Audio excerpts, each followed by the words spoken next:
May yosi ka dyan. Babe, Alisa. Pahingi ako sabi.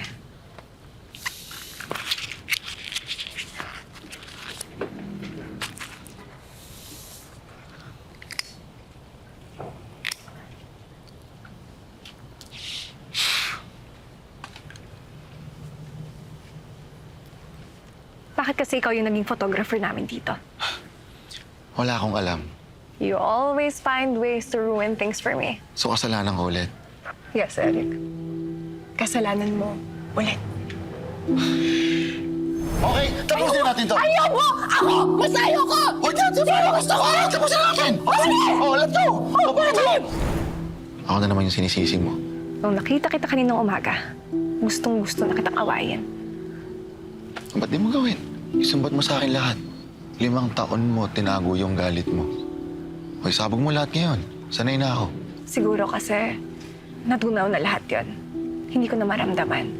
Pakiramdam ko, nakalimutan ko na. Sorry. Sorry dahil ang dami kong mali. At alam kong hindi ko na may tatama lahat ng yan. At hindi ko na may babalik pa yung mga nangyari. You don't mean that. Of course I do. Let's say, iniwan ko si Olsen. Tapos bumalik ako sa'yo. Sama ulit ako sa'yo. For you to be able to fix things. Para mabalik ulit sa dati. Will you take that chance? See, you don't mean it. Because you're still the same old Eric na kilala ko. Kapag nagiging seryoso na, natatakot na.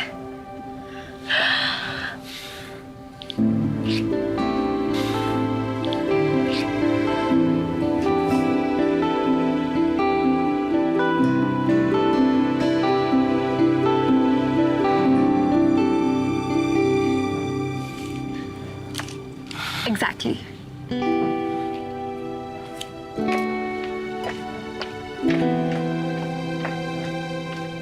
May matatapos ba tayo ng ganito? Okay naman. Easy. Pero naayos ko na sa settings. Pwede nang i-agent sa post. Dagdag bayarin pa yan sa extension, bro. Dapat kasi tinapos ito kahapon. Eh di ba nga, pumutok yung paan. Pag tinapos na, tinapos na. Kaya nga sinabing tinapos eh. Hindi yung babalikan mo pa. Pag move on, move on.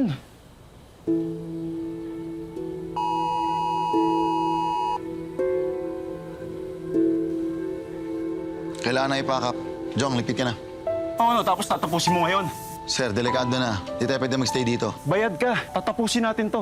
Kung ikaw na lang gumawa, total magaling ka naman eh. Di ba? Kaya nga ikaw yung pinili ni Alice eh. Lumabas din yung totoo.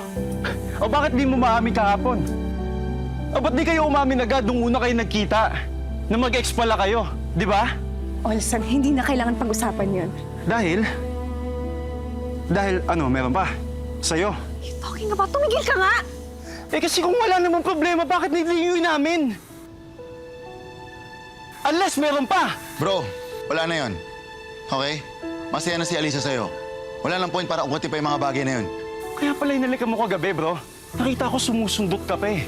O baka sa'yo lang ako may problema? Ha? Kasi kay Alisa wala na eh. O baka ikaw meron pa? Bro, promise, wala na yon. You had your chance. Binaliwala mo. Ngayon sa akin na siya. So back off!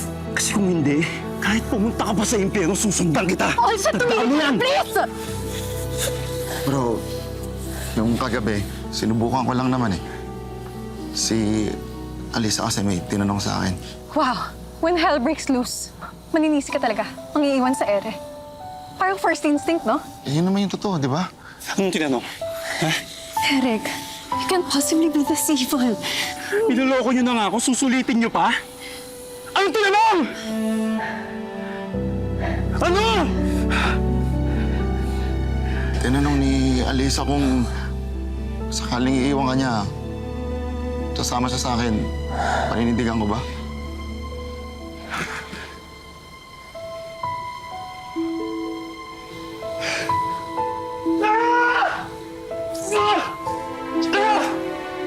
Talaga? Kinailangan mong gawin yun talaga! Anong gusto mo sabihin ko? Talagang ako yung pagmamakain mong masama. Don't end with you, Eric. Don't end with you. Anong gusto mong gawin ko? Hindi ko pwede sirain kung anong meron kayo. Eh, sinira mo na nga. Tulad ng ginagawa mo. Sa lahat ng napupunta sa'yo. Yung ginawa mo sa 10 years natin. Ako na naman sinisisi mo. Look around you, Eric. Wala naman mangyayaring ganito kung hindi dahil sa'yo. Tapos sisirain mo na naman. Maninisi ka na naman. Ako na.